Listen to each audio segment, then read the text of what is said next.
Father, please bless. Hi, everybody. This is Angelo, Quinones, and Yerushalayim Ministries. Now, we are seeing in the text of Zechariah chapter 2 that Jehovah sent Jehovah is indisputable. You can't dispute the fact that Jehovah sent Jehovah. Now, if Jehovah sent Jehovah, okay, that means that there are at least two persons to God.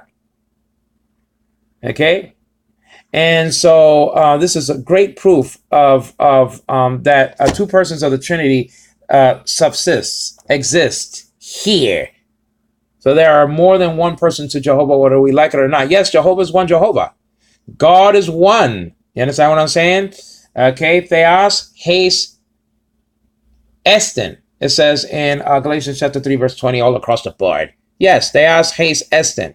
God is one. Haste means one there. Understand what I'm saying? Estin means is. It's in the third person. And also Theos means God.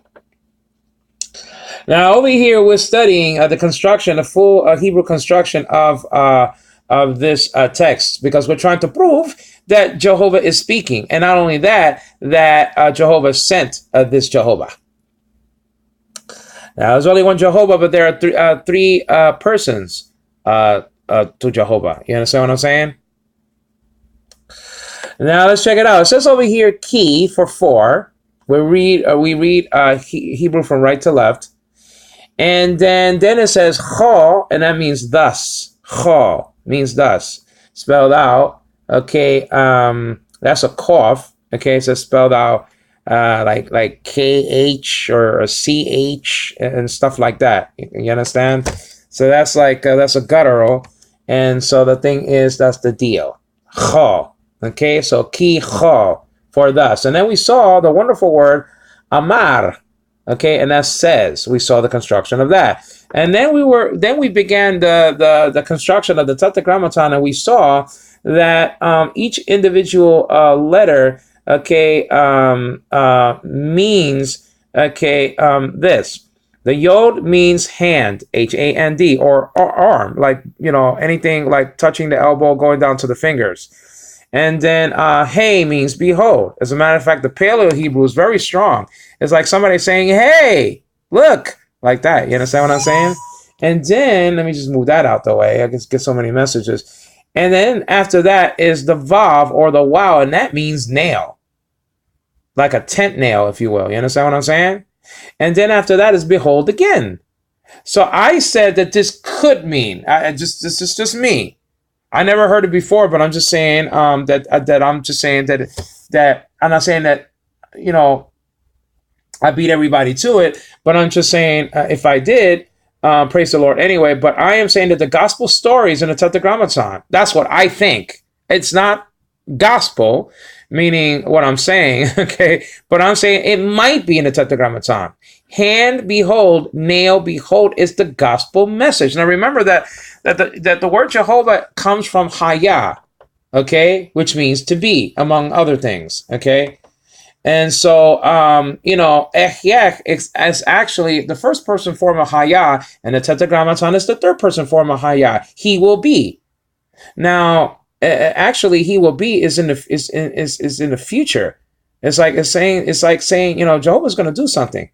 Okay, as a matter of fact, you know, like when you read like verse 10 of this chapter, it says that Jehovah is going to dwell in the midst of his people. He did do that when he took upon himself an additional nature and dwelt in the body that he had, okay, that he took, okay, taking the form of Dulu, Greek word labon, which is a participle there in verse 7 of chapter 2 of Philippians. You understand? I'm sorry that I speak too quickly. It's just I don't want to be beaten by the clock, and I'm always, you know, that always does beat me. But anyway. So this is the third person form of Hayah. This comes from Hayah, okay, the Tetragrammaton. It's the third person form of Hayah, okay? He will be. Third person. I am, okay, is Ehyeh. Nobody can say that of himself except for God. It's blasphemy to say, well, what about the blind man? Didn't he say Ehyeh in the Hebrew New Testament somewhere? No. He says Ani Hu.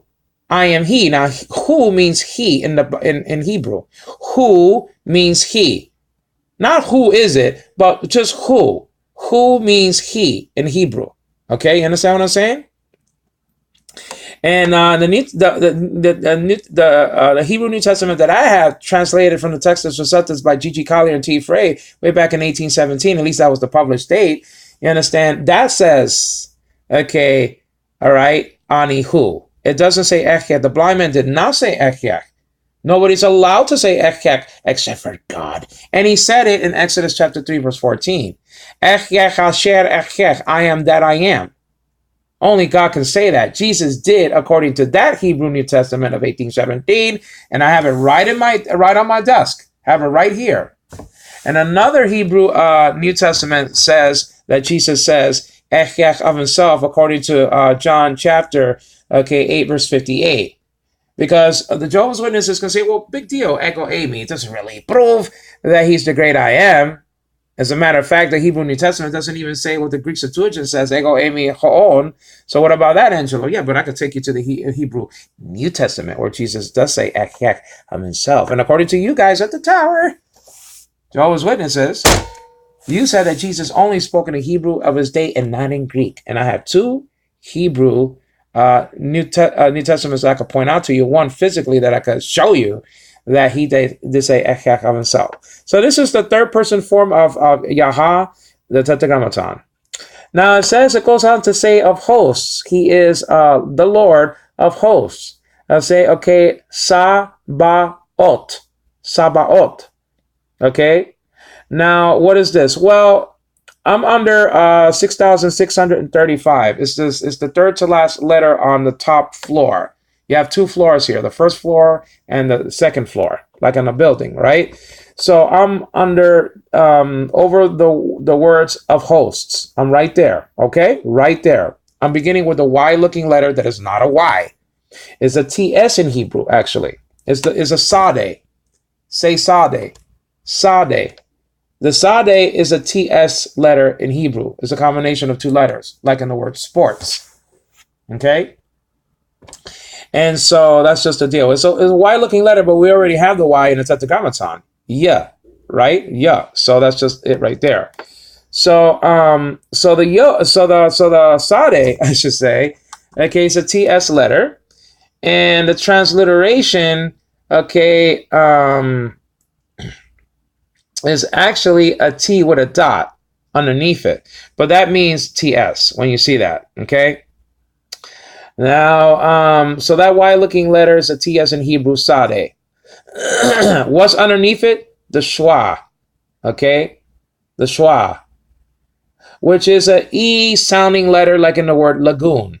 You see that in modern Hebrew manuals. Okay, so we'll pronounce it like for now. Shwa. That's a shwa. Two dots that are sort of vertical dots, not touching each other. It looks like the Braille B. If you read Braille like I do, I'm legally blind. This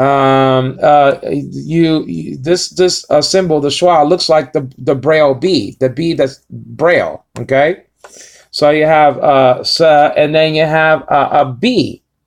Okay, you have a B, which is the bet. It means of house, actually, in Hebrew. Okay, and so you have the comments underneath it, which we saw that means that's an A class, like in the word father. It looks like a T, but it's not a T. Remember, the Hebrews have two T's already. The tet and the tau. Those are two T's that are already consonants. So you don't need a vowel making that letter sound. Okay, so you have a T-looking thingy, but it's not a T. It's an A. It is an A. Okay? Something that looks like a T in Hebrew is an A or an O. It can be an O also, but it's an A here. And it's transliterated into an A.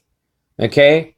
So, sa, ba, and then the upcoming letter, aleph, we saw that already in the word, okay, amar, which means says. That's a silent letter, so you don't pronounce that, okay?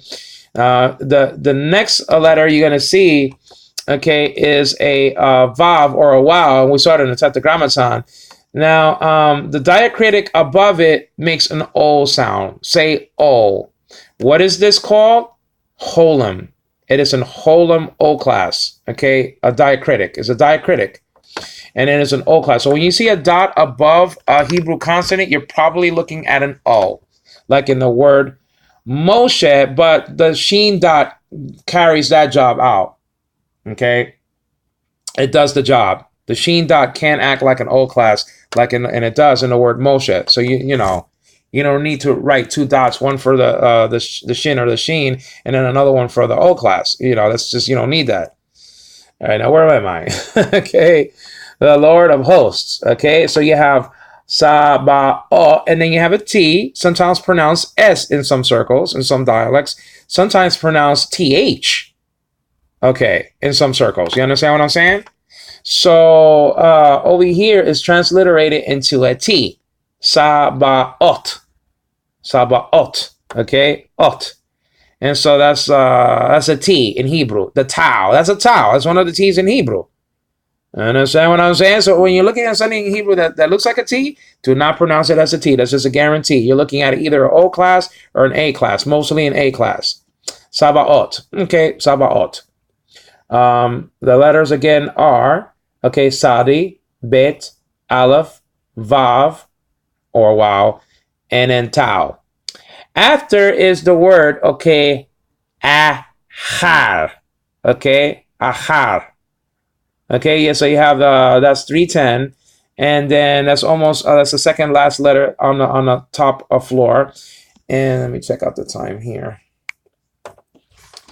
And so the thing and the clock, it's just like a timing thing.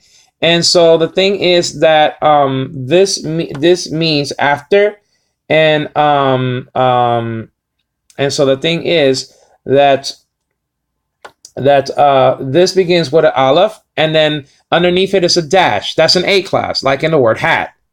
I said in modern Hebrew, okay, you don't have a distinction between this A class and the A class we saw previously in the word of hosts. Okay, Sabaoth. That's another A class here in biblical Hebrew. That's an ah sounding letter, like in the word father. Okay, A. And then there's a couple of A's here, but this is the pathach. And then that's an A class, like in the word hat. So there is a distinction in biblical Hebrew. You understand what I'm saying? So you have the aleph plus the A class, like in hat, which is a little hyphen sign or dash. It looks like a minus. That's an A. And just say at. And then the second letter to the left of the aleph, which looks like an X. It's not an X. It's a silent letter. Okay, actually, by the way, this letter aleph designates a Greek manuscript of the Greek New Testament. Sinaiticus or Sinaiticus, manuscript 01 is designated by this Hebrew letter. Okay, this is the symbol for that Greek manuscript, which is a 4th century manuscript, the 300s. Okay, circa 330 AD. The next letter is a Cheth. Cheth. Okay, it's a Cheth. And the thing is that it's a CH, it's a guttural letter. I know it looks like the hey, like in the Tetragrammaton, but it's not a H. Okay, they have hey H over here with a dot. This is really a CH letter.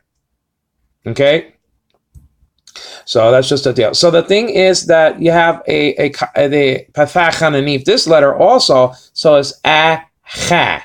And there's an R finalizing this word, which is the resh. It's an opposite side looking R, isn't it though? So that's kind of neat that it looks like an R, but it's just pointing the other way. I'm at 310. So, ahar. Okay? Ahar. So that's after. The glory. Kabod, actually. Okay? Doxa in Greek. But over here is kabod. Now, this is the same word recorded for that they saw the glory of Jesus, kabod, and the word was made flesh and dwelt among us, tabernacled among us, and we beheld his kabod in the Hebrew New Testament, the kabod of Jesus. You understand?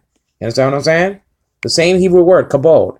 And by the way, the kabod, the glory of Yahweh, filled the tabernacle, and Moses couldn't even enter it. That was a picture that he was going to dwell in a human body. For all the fullness of the Godhead dwell in him somatikos, bodily. This is Angelo Quinones giving glory to this Yahweh. Okay, and I will see you in my next study. Thank you.